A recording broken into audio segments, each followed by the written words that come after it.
Restlessly, I twisted and turned in my bed. Aspirated, I swung my legs to the side of the bed, staring blankly at my hands, wondering why I couldn't go to sleep. I needed a glass of water. With my water, I sat on the thin mattresses that rimmed the walls of the living room. Pillows were scattered about with a rug covering the plain floors underneath. Across from the entrance to the living room was the black metal door. It was a small door with a square window. After some time sitting, a sound caught my attention. I swiveled my head back and forth, trying to figure out where it had come from. I found out where it was coming from and immediately wished I hadn't.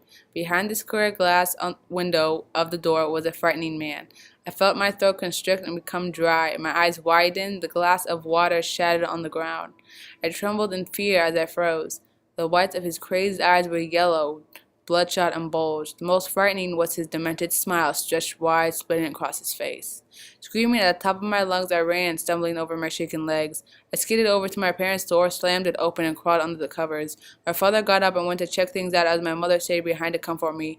Finally, the exhaustion from the excitement hit me like a ton of bricks and sent me drifting off to sleep. I've never experienced fear like that before. That's the reason it had such an impact on me. I became paranoid, keeping a knife under my pillow as I slept for any visitors.